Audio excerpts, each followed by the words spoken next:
अच्छा, ये जो थ्योरम है limit theta approaches to 0 sine theta over theta equal to 1, ये जो है कैलकुलस का एक बहुत ही इंपॉर्टेंट थ्योरम है जो कि बहुत सारे क्वेश्चंस में जो है वो यूज़ होता है। तो आज इसका प्रूफ देखते हैं। Let A B the arc of a circle with center O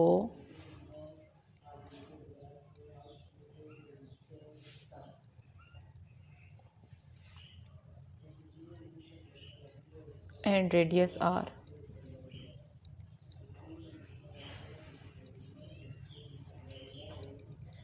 ये यहाँ पर ये कह रहे हैं कि अगर हम ये सपोज कर लेते हैं जी कि ए बी जो है वो हमारे पास एक सर्कल के ऊपर आर्क है जिसका सेंटर ओ है और रेडियस आर है। तो यहाँ पर ये सेंटर बन रहा है ना, ठीक है, इस सेंटर का नाम दे देते हैं ओ। सेंटर का बाउंड्री तक का डिस्टेंस ये जो है हमारे पास है आर, ठीक है, ये रेडियस हो गया। अब वो यहाँ पर ये कह रहे हैं कि हमारे ने सपोज किया है कि हमारे पास सर्कल के ऊपर एक आर्क बनती है। ये यहाँ पर मैं ना पॉइंट बी बन गया और अब इसको भी जो है मिला लेते हैं। अभी हमारे पास बन गया है ए बी जो है वो आर्क बन गया सर्कल का, उसका सेंटर ओ है और रेडियस जो है वो आर है, ठीक है। तो हम इसको इस तरह से भी लिख सकते हैं कि ओ का ए के साथ डिस्टेंस कितना है R, O A equal to R, और ओ बी का भी जो डिस्टेंस है, दोनों का डिस्टेंस बराबर है, तो इसका मतलब है ये भी क्या हो गया आर के बराबर। और आर हमारे पास से क्या है रेडियस, ठीक है। अच्छा, हम ये सपोज कर लेते हैं let angle A O B equal to theta. तो यहाँ पर ए ओ बी में यहाँ पर जो मेरे पास एंगल बन रहा है इसको सपोज कर लेते हैं कि वो क्या है थीटा, ठीक है। आपने एक चीज़ जो है वो बहुत नोट करनी है कि ये जो एंगल है ना ये लाजमी जो है वो रेडियंस में होना चाहिए, ठीक है। Theta must be in radiance, ठीक है। अच्छा, एक और भी चीज़ कि ये जो थीटा मेरे पास यहाँ पे एंगल बन रहा है ये ना बहुत बहुत ज़्यादा छोटा है, वेरी वेरी स्मॉल, ठीक है। Where theta is very very small, ठीक है। अब हम क्या करते हैं, एक मिनट में एक और ना कलर यूज़ कर लेती हूँ। अच्छा, अब यहाँ पे हम क्या करते हैं कि सपोज ड्रा कर लेते हैं दो परपेंडिकुलर लाइंस। कौन सी दो परपेंडिकुलर लाइन? एक परपेंडिकुलर लाइन जो है वो हम बी से ओ ए के ऊपर ना इस तरह से ड्रा कर लेते हैं, ठीक है। और अगर मैं इसी लाइन को थोड़ा सा मज़ीद बढ़ा लूँ ना, ये वाली जो लाइन है ये जो ओ बी के साथ बन रही थी, इससे जो ओ बी वाली लाइन है ना, अगर हम इसको थोड़ा सा मज़ीद बढ़ा लेना तो इस पॉइंट को मैं कह देती हूँ ये मेरे पास ही है पॉइंट डी, ठीक है। अब इस पॉइंट डी को भी जो है ना परपेंडिकुलर हम जो है वो ड्रा कर लेते हैं लाइन ओ एक भी नहीं हुई पर परपेंडिकुलर ही है, पर ठीक है जैसी भी है। अच्छा जी, तो यहाँ पर आप लिख लें draw two perpendicular lines, two perpendicular lines BC, ये जो हमने ये बी का परपेंडिकुलर लाइन ड्रा किया ना इस पॉइंट को कह देते हैं सी, एंड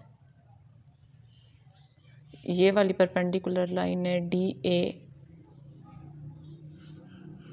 किसके ऊपर हम लोगों ने परपेंडिकुलर लाइन ड्रा की है? ओ ए के ऊपर, ऑन ओ ए, ठीक है।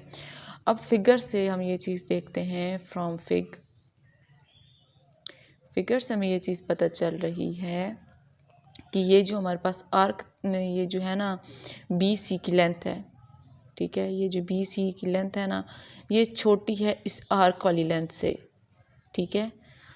तो B C is less than arc A B, और आर्क ए बी की जो लेंथ है ना वो छोटी है ए डी से, लेस देन ए डी। ठीक है, इसको जो है इक्वेशन 1 का नाम दे देती हूँ। अब यहाँ पर मेरे पास दो ट्रायंगल बन गई हैं, एक ट्रायंगल बन गई है ओ सी बी और दूसरी ट्रायंगल बन गई है ओ ए डी। ठीक है, तो अब from triangle right angle triangle O C B, अब यहाँ से देखें ये क्वेश्चन 1 हम लोगों ने जो बनाई थी, इसमें से हम लोगों ने बी सी की वैल्यू को जो है वो फाइंड करना है। ठीक है, तो बी सी की वैल्यू कैसे फाइंड होगी? अगर हम यहाँ पे ये साइन थीटा का फार्मूला लगा दें कि sine theta is equal to, sine theta क्या होता है हमारे पास? परपेंडिकुलर ओवर हाइपोटेन्यूज, तो क्या बन जाएगा? B C divided by O B. ठीक है जी, लाइन डाल लेती हूँ। अब यहाँ पे ओ बी की वैल्यू क्या है हमारे पास थी? आर, तो क्या हो जाएगा? Sine theta is equal to B C over R. ये आर यहाँ पे मल्टीप्लाई हो रहा है इधर आकर, जो सॉरी इधर डिवाइड हो रहा है इधर आकर मल्टीप्लाई हो जाएगा, तो बी सी की वैल्यू जो है वो मेरे पास क्या निकल आई है? R sine theta. इसको मैं नाम दे देती हूँ इक्वेशन नंबर 2 का। अच्छा जी, अब ना हम लोग जो है वो दूसरी ट्रायंगल ले लेते हैं। अभी हम लोगों ने ओ सी बी को सॉल्व कर लिया था ना, अब किसको करते हैं? दूसरी ट्रायंगल ओ ए डी को। ठीक है, from right angle triangle O A D. तो अभी इस ट्रायंगल में आप देखें तो यहाँ पर जो है हम लोग साइन थीटा वाला फार्मूला नहीं लगा सकते। क्यों नहीं लगा सकते? क्योंकि साइन थीटा के फार्मूले के अकॉर्डिंग परपेंडिकुलर और हाइपोटेन्यूज आता है। ठीक है, तो जहाँ पे आप हाइपोटेन्यूज की वैल्यू देखें तो ये जो आर है ना, ये आर वैल्यू जो है पॉइंट बी तक है, या कि जो एक्सटेंडेड लाइन है ना यहाँ पे आर ये नहीं है आर इसकी वैल्यू। तो इसका मतलब ये होगा कि यहाँ पर हम लोग साइन थीटा वाला फार्मूला नहीं लगा सकते, तो हम क्या करते हैं? हम टेंजेंट थीटा का फार्मूला लगा लेते हैं। ठीक है, tangent theta is equal to, tangent theta क्या होता है? Perpendicular over base. परपेंडिकुलर क्या है? A D over base. Base क्या है जी? ओ ए। तो आप देखें तो यहाँ पर ओ ए की वैल्यू क्या है? आर। ठीक है, तो यहाँ पर हम ओ ए की जगह पे पुट कर देते हैं R, A D over R. यहाँ पर आर जो है वो मल्टीप्लाई डिवाइड हो रहा है, इधर आकर जो है मल्टीप्लाई हो जाएगा, तो हमारे पास जो ए डी की वैल्यू बन जाएगी वो क्या होगी? R tangent theta. तो ये मेरे पास क्या बन गई? Question number 3। अब हम क्या करते हैं कि हमारे पास बी सी की भी वैल्यू निकल आई, हमारे पास ए डी की भी निकल आई। अब आर्क ए बी क्या है? आर्क ए बी की वैल्यू कैसे निकलेगी? देखिए, आपने फर्स्ट ईयर में ये चीज़ पढ़ी होगी कि जो आपके पास होता है ना आर्क लेंथ, ठीक है, वो बराबर होता है रेडियस मल्टीप्लाई बाय एंगल के। आपने ये चीज़ फर्स्ट ईयर ट्रिग्नोमेट्री में पढ़ी होगी। ठीक है, तो यहाँ पर आर्क लेंथ ए बी जो है हमारे पास, ऐसे ही पढ़ा था ना आप लोगों ने formula, L is equal to R theta, ये पढ़ा हुआ है ना आप लोगों ने। तो यहाँ पे आर्क ए बी है, तो आर्क ए बी के अंदर आप देखें तो यहाँ पर रेडियस आर ही बन रहा है और एंगल आपका थीटा ही बन रहा है। तो इसलिए हम जो है वो आर्क ए बी को भी कह सकते हैं कि arc A B is equal to R theta. तो ये हमारे पास बन गई है जी इक्वेशन नंबर 4। अब ये क्या करते हैं? इक्वेशन 2, इक्वेशन 3 और इक्वेशन 4 को जो है वो हम सब्स्टिट्यूट कर देते हैं इक्वेशन नंबर 1 के अंदर। ठीक है, put equation 2, 3 and 4 in 1। Sorry, ये 1 जो है वो इक्वेशन ही है, वो इनइक्वालिटी है। ओके, तो पुट करें यहाँ पर, तो बी सी की वैल्यू क्या निकली थी? R sine theta. Arc A B की वैल्यू क्या है? R theta. और और ए डी की वैल्यू क्या है, ए डी की वैल्यू जी है आर टेंजेंट थीटा। अब हम क्या करते हैं, हम इस इनइक्वालिटी को आर साइन थीटा के साथ जो है वो डिवाइड करवा लेते हैं, dividing by R sine theta. तो ये क्या बन जाएगा, R sine theta divided by R sine theta less than R theta divided by R sine theta less than R tangent theta divided by R sine theta.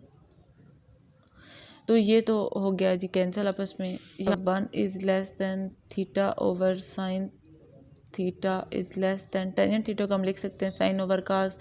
तो ये बन जाएगा sine theta divided bye, ये पहले से sine theta था, sine theta multiply by cos theta. अब ये साइन जो है इस साइन से कट गया, तो क्या बच गई value, 1 is less than theta divided by sine theta is less than 1 over cos theta. अब देखिए यहाँ पे एक प्रॉब्लम आ रही है, वो प्रॉब्लम क्या है कि हमारे इस थ्योरम के अकॉर्डिंग साइन थीटा जो है वो नोमिनेटर में आ रहा है, मतलब इस तरह से लिखा हुआ है साइन थीटा ओवर थीटा, जबकि इधर तो हमारे पास आ रहा है थीटा ओवर साइन थीटा। तो कोई मसला नहीं, हम इनइक्वालिटी में फ्रैक्शन को जो है वो चेंज कर सकते हैं, रेसिप्रोकल्स में उनके चेंज कर सकते हैं। तो आपने ये चीज़ पढ़ी भी होगी कि अगर हम ये कहते हैं कि 2 इज़ लेस देन 3, ठीक है, तो अगर हम इसको रेसिप्रोकल में कन्वर्ट करेंगे तो इनकी इनइक्वालिटी चेंज हो जाएगी, 1 over 2 is greater than 1 over 3, ठीक है। तो जब हम इनकी भी जो है वो इनइक्वालिटीज़ को चेंज करते हैं आपस में, तो क्या बनता है, ये बनेगा 1 is greater than sine theta over theta is greater than cos of theta. अब यहाँ पे इन्होंने क्या दी हुई है, limit theta approaches to zero, तो इन पे जो है अब हम लिमिट अप्लाई कर देते हैं। Apply limit theta approaches to zero 1, limit theta approaches to zero sine theta over theta और limit theta approaches to zero cos of theta. तो जो कांस्टेंट नंबर होता है उस पर तो वैसे ही लिमिट अप्लाई नहीं होती, वो एज इट इज़ ही आएगा, ठीक है। अब ये वाली चूँकि हम लोगों ने फाइंड करनी है, इसको भी हम एज इट इज़ ही लिख लेते हैं, limit theta approaches to zero sine theta over theta. और आप देखें तो ये क्या बन जाएगा, कास ज़ीरो, और कास ज़ीरो पे वैल्यू क्या होती है, वो 1 होती है। तो ये क्या बनेगा, 1 is greater than limit theta approaches to zero sine theta over theta is greater than 1, ठीक है। तो यहाँ पर आप देखें तो ये वही सिचुएशन बन रही है जो सैंडविच थ्योरम के अंदर मैं आपको ऑलरेडी समझा चुकी हूँ, ठीक है। हमारा फंक्शन जो है ये 1 के दरम्यान में फंस गया, तो अकॉर्डिंग टू सैंडविच थ्योरम हमारे पास ये चीज़ आप नीचे यहाँ पे एक लाइन लिख लेना, अकॉर्डिंग टू सैंडविच थ्योरम या बाय यूजिंग सैंडविच थ्योरम, क्योंकि मेरे पास जगह कम है असल में, बाय सैंडविच थ्योरम। तो ये क्या बन जाएगा, limit theta approaches to zero sine theta over theta equal to 1, ठीक है। आई होप सो आपको समझ में आ गया होगा। मैंने अपनी तरफ से कोशिश तो की है कि आपको डिटेल में समझा सकूं। अगर फिर भी कोई कन्फ्यूजन है तो आप मुझसे कमेंट सेक्शन में पूछ सकते हैं। Thank you very much. अल्लाह हाफ़िज़।